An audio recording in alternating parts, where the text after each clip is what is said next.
Welcome welcome to Vidyapeeth by Partha. Vidyapeeth by Partha তোমাদের সবাইকে স্বাগত জানাচ্ছি আরো একবার। আজকে আমাদের যে জিকে বোম্বাস্ত সিরিজে একটা হচ্ছিল, তো সেই জিকে বোম্বাস্ত সিরিজের ক্লাস 6। আজকে এই 6 নম্বর ক্লাসে আমরা আজকে মোস্ট ইম্পর্টেন্ট 25টা প্রশ্ন দেখে নেব। তো চলো 25টা প্রশ্ন দেখা যাক। এবং তোমরা যারা চাকরি পরীক্ষার জন্য প্রস্তুতি নিচ্ছ তারা অবশ্যই কিন্তু আমার এই চ্যানেলটিকে সাবস্ক্রাইব করতে ভুলবে না এবং বন্ধুদের সঙ্গে শেয়ার করে দেবে। তো চলো আজকের দেখো ক্লাস শুরু করা যাক। দেখো আজকে প্রথম প্রশ্ন রেখেছি যে তরল ধাতু কোনটি? এ পারদ, বি সোনা, সি সোডিয়াম, ডি রূপা। তো বলো সঠিক অ্যান্সার কি হবে? তো অবশ্যই কিন্তু পারদ। পারদ হলো একটি তরল ধাতুর উদাহরণ। ওকে। 2 নম্বর প্রশ্ন দেখো, কেশরী নামক পত্রিকা কে সম্পাদন করেন? এ বিপিনচন্দ্র পাল, বি বালগঙ্গাধর তিলক, সি গোপাল কৃষ্ণ গোখলে, ডি লালা লাজপত রায়। তো অবশ্যই কিন্তু এখানে সঠিক অ্যান্সার কিন্তু ডি বালগঙ্গাধর তিলক হলো কেশরী পত্রিকার সম্পাদনা করতেন। ঠিক আছে, তিনি কিন্তু কেশরী ছাড়াও আর একটা পত্রিকার সম্পাদনা করতেন, সেটার নাম কি? সেটার নাম হচ্ছে মারাঠা। ঠিক আছে, একটু একটু মনে রাখতে হবে যে মারাঠারও কিন্তু মারাঠে এবং কেশরী এই দুটি পত্রিকা সম্পাদনা করতেন এই বালগঙ্গাধর তিলক। ওকে। চলো নেক্সট কোশ্চেন দেখো, লোয়েস কি দ্বারা গঠিত ভূমিরূপের উদাহরণ? এ বায়ু, বি সমুদ্র, সি নদী, ডি হিমবাহ। বলো কি হবে? লোয়েস হচ্ছে কি? বায়ু, সমুদ্র, না হচ্ছে নদী, না হিমবাহ? অবশ্যই কিন্তু এই সঠিক অ্যান্সার বায়ু। লোয়েস আমরা জানি যে লোয়েস সমভূমি বায়ু কার্যের ফলে গঠিত হয়ে থাকে। ঠিক আছে, দেখো বায়ুর দ্বারা ক্ষয় কার্যের ফলে বা সৃষ্ট ভূমিরূপগুলি অনেকগুলো উদাহরণ দিলাম, যেমন ইনসেল বার্চ, বারখান বালিয়াড়ি, শিব বালিয়াড়ি, ত্রিযোগ বালিয়াড়ি এবং লোয়েস সমভূমি, এগুলো সব কিন্তু বায়ু দ্বারা সৃষ্ট ভূমিরূপ। ঠিক আছে, একটু মনে রাখতে হবে।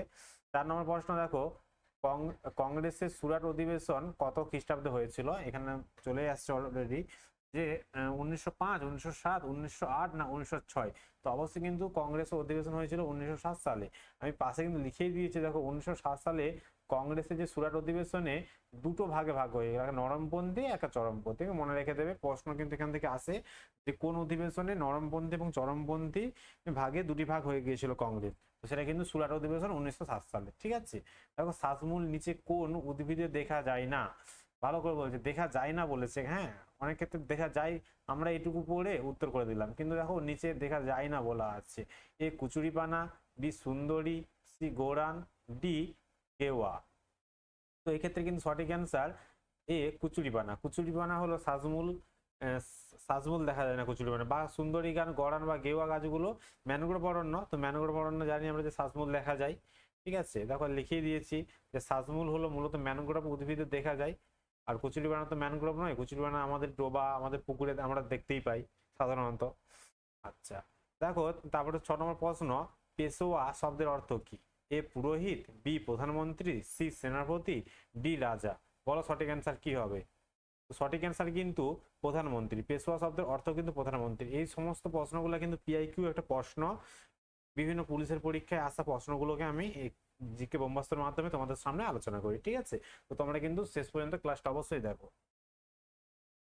আচ্ছা দেখো, 7 নম্বর প্রশ্ন, চিতর কোন রাজপুত রাজ্যের রাজধানী ছিল? চিতর কোন রাজপুত রাজ্যের রাজধানী? A Mewar, B Udaipur, C Jaipur, D Bundelkhand. বলো সঠিক অ্যান্সার। দেখো চিতোর যে রাজপুত রাজ্যটা সেটা হচ্ছে মেবারদের রাজধানী ছিল। ঠিক আছে, আর এই চিতোরটা কোথায় অবস্থিত? এই চিতোর অবস্থিত কিন্তু রাজস্থানে। রাজস্থান রাজ্যে কিন্তু আমাদের এই চিতোরটা অবস্থিত। ওকে। আচ্ছা 8 নম্বর দেখো, হিন্দি সিনেমা জগতে কোন অভিনেতা দাদামণি নামে পরিচিত? খুব একটা ইম্পর্টেন্ট প্রশ্ন, যে দাদামণি নামে কে পরিচিত, কোন অভিনেতা? এ রাজেশ খান্না, বি অশোক কুমার, সি দেবা আনন্দ, আর ডি উৎপল দত্ত। বলো সঠিক অ্যান্সার কি হবে? অবশ্যই কিন্তু এক্ষেত্রে সঠিক কিন্তু বি অশোক কুমারকে আমরা দাদামণি বলে অভিহিত ছিল। এবং একটা প্রশ্ন আছে যে অশোক কুমারের আসল নাম কি ছিল? এই যে অশোক কুমার, এর আসল নাম কি ছিল? কুমুদলাল গঙ্গোপাধ্যায়। ঠিক আছে, কুমুদলাল গঙ্গোপাধ্যায় হচ্ছে এই দাদামণির আসল নাম। দাদামণি মানে অশোক কুমারের আসল নাম। ওকে। আচ্ছা 9 নম্বর প্রশ্ন দেখো, গুপ্ত সাম্রাজ্যের সরকারি ভাষা কি ছিল? এ সংস্কৃত, বি পালি, সি হিন্দি, ডি প্রাকৃত। তো অবশ্যই কিন্তু গুপ্ত সাম্রাজ্যের সরকারি ভাষা ছিল সংস্কৃত। ওকে, মনে রাখবে যে গুপ্ত সাম্রাজ্যকে কিন্তু স্বর্ণযুগ বা সুবর্ণ যুগও বলা হতো। হ্যাঁ। আচ্ছা তোমাদের জন্য একটা হোমওয়ার্ক দিচ্ছি, অবশ্যই কিন্তু কমেন্টে তোমরা জানাবে। বলো তো গুপ্ত সাম্রাজ্যের প্রতিষ্ঠাতা কে? গুপ্ত সাম্রাজ্যের প্রতিষ্ঠাতা কাকে বলা হয় সেটা আমাকে অবশ্যই কিন্তু তোমরা কমেন্টের মাধ্যমে জানাও। ওকে, আচ্ছা 10 নম্বর প্রশ্ন দেখো, কত সালে ভারত প্রথম টি20 বিশ্বকাপ জয়ী হয়েছিল? 2008, 2014, 2007, 2009? বলো সঠিক অ্যান্সার। দেখো প্রথম কিন্তু টি20 বিশ্বকাপ চালু হয়েছিল 2007 সালে, মনে রেখে দেবে যে 2007 সালে কিন্তু প্রথম আমাদের টি20 ওয়ার্ল্ড কাপ চালু হয়, ঠিক আছে। আর এই প্রথম বছরই কিন্তু আমাদের ভারত নিয়েছিল টি20 ওয়ার্ল্ড কাপ, প্রথম বছরই ভারত নিয়েছিল। ওকে, মনে রেখে দেবে একটু, 2007 সালে, অর্থাৎ এটা পাকিস্তানকে হারিয়ে নিয়েছিল 2007 সালে মহেন্দ্র সিং ধোনির নেতৃত্বে। আমি লিখে দিয়েছি দেখো, মহেন্দ্র সিং ধোনির নেতৃত্বে 2007 সালে টি20 বিশ্বকাপ জিতেছিলেন। ওকে, আচ্ছা 11 নম্বর প্রশ্ন, পশ্চিমবঙ্গের দীর্ঘতম সেতু কোনটি? এ রবীন্দ্র সেতু, বি বিদ্যাসাগর সেতু, সি জয়ী সেতু, ডি ফারাক্কা সেতু? সঠিক অ্যান্সার কি হবে অবশ্যই কিন্তু কমেন্টে জানাও।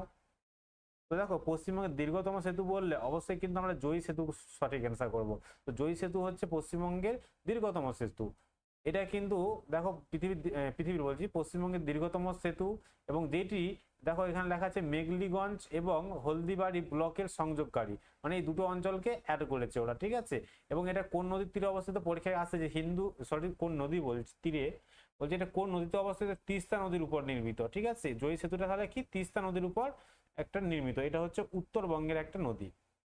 আচ্ছা 12 দেখো, কেরালার নতুন ফসল তোলার উৎসবের নাম কি? এ বিহু, বি কচিরাকালী, সি বৈশাখী, ডি ওনাম? তো বলো কেরালার নতুন ফসল তোলা উৎসবের নাম কি? অবশ্যই কিন্তু ডি। আচ্ছা রিসেন্টলি কিন্তু কেরালার নাম পরিবর্তন করে একটা নাম রাখা হয়েছে, ঠিক আছে, কেরালাম, কেরালা বাদ দিয়ে কেরালাম হয়েছে, হ্যাঁ একটু মনে রেখে দেবে।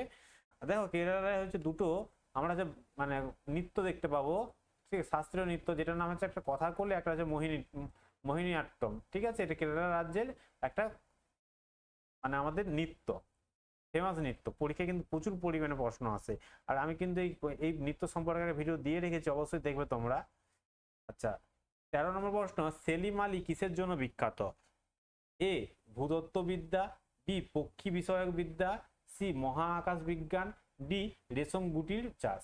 বলো সেলিম আলী কিসের জন্য বিখ্যাত? তো অবশ্যই কিন্তু সেলিম আলী পক্ষী বিষয়ক বিদ্যার জন্য। অবশ্যই মনে রাখবে এই সেলিম আলীকে কিন্তু ভারতের তোতা পাখি বলা হয়, ঠিক আছে, এই সরি তোতা পাখি বলছি, পক্ষী মানব বলা হয়, পক্ষী মানব, ভারতের পক্ষী মান, এটা মানব হবে, পক্ষী মানব বলা হয়ে থাকে কাকে? পরীক্ষা আছে ভারতের পক্ষী মানব কাকে বলা হয়? মনে রাখবে সেলিম আলী, ঠিক আছে। আর আমির খুসরুকে বলা হয় ভারতের তোতা পাখি। আচ্ছা 14 নম্বর প্রশ্ন, বিধবা বিবাহ আইন কবে প্রবর্তিত হয়েছিল?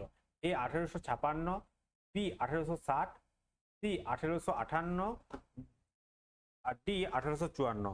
তো অবশ্যই কিন্তু তোমার সঠিক অ্যান্সার আমাকে বলে দাও কি হবে। বিধবা বিবাহ আইন কবে হয়েছিল, তাই তো?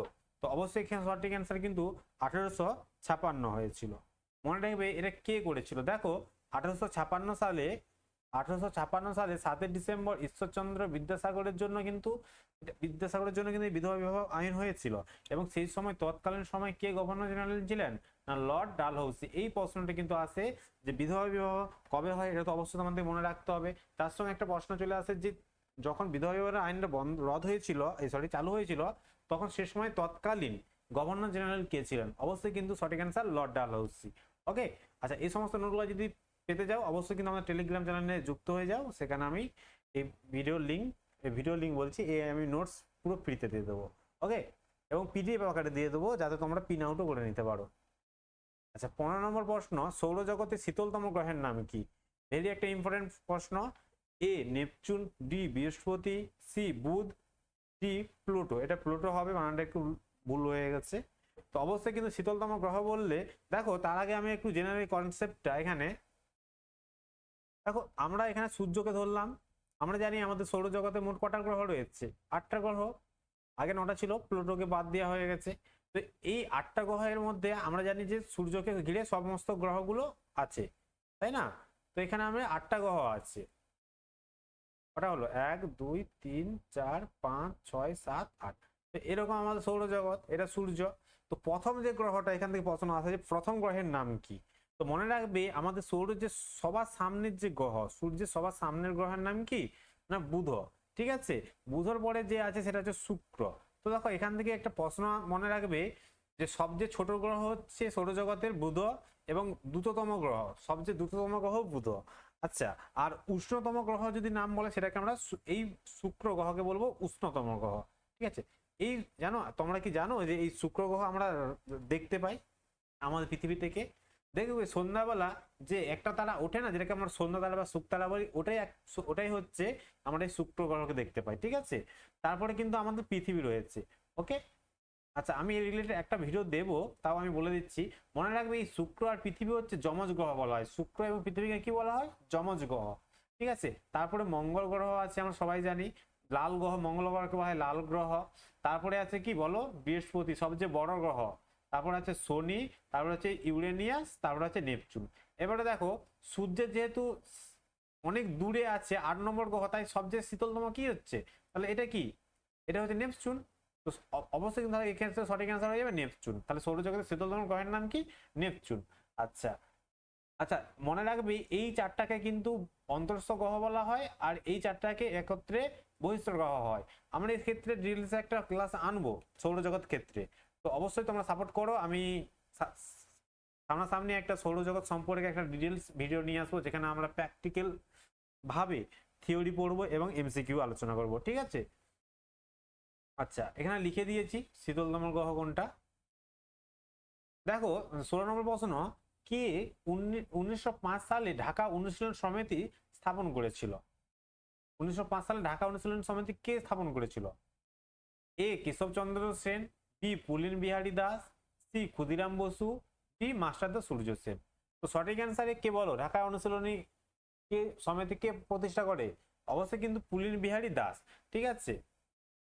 আচ্ছা দেখো, অনুশীলন সমিতি প্রতিষ্ঠা কে করেছিল? না প্রমোদনাথ মিত্র। এটা কিন্তু ঢাকা অনুশীলন সমিতি, আর এটা শুধু অনুশীলন সমিতি, গুলিয়ে ফেলো না, ঠিক আছে দুটোর মধ্যে। তাহলে তোমার একটা কমেন্ট করে জানাবে যে 1905 সালে আরেকটা আমাদের বাংলায় যে ঘটনা ঘটেছিল বঙ্গে, সে ঘটনার নাম কি ছিল, ঠিক আছে। এটা আমাকে অবশ্যই কিন্তু কমেন্ট করে জানাবে, ওকে। চলো পরের প্রশ্ন দেখা যাক। 17 নম্বর প্রশ্ন, দিল্লির প্রাচীন নাম কি ছিল? অবশ্যই কিন্তু একটা খুব ইম্পর্টেন্ট প্রশ্ন। আমরা তো জানি এখন দিল্লির নাম দিল্লি, কিন্তু আগে তখন কি ছিল দিল্লির নাম? A Gaya, B Indraprastha, C Pataliputra, D Ayodhya. তো সঠিক অ্যান্সার কিন্তু অবশ্যই ইন্দ্রপ্রস্থ। ইন্দ্রপ্রস্থ হচ্ছে দিল্লির প্রাচীন নাম, ওকে।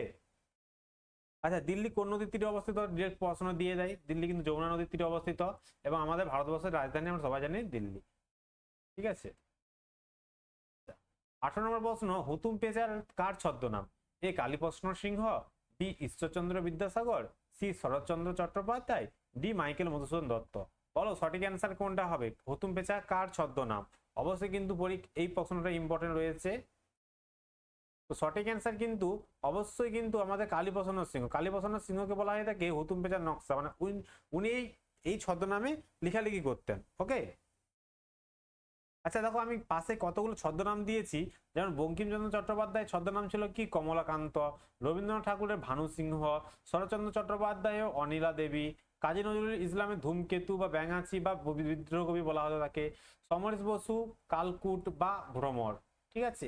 এই নামগুলো এরা ছদ্মনামে লিখতো। আচ্ছা, বিদ্রোহ কবি তাকে বলা হয়, এটা তার ছদ্মনাম নয় অ্যাকচুয়ালি, ঠিক আছে, এটা তার ছদ্মনাম নয়। 19 নম্বর প্রশ্ন, ভারতের স্থায়ী গবেষণা কেন্দ্র দক্ষিণ গঙ্গোত্রী কোথায় অবস্থিত? খুব ইম্পর্টেন্ট একটা প্রশ্ন আছে। আরব সাগর, হিমালয়, আন্টার্কটিকা, ডি ভারত মহাসাগর। বলো সঠিক অ্যান্সার কি হবে?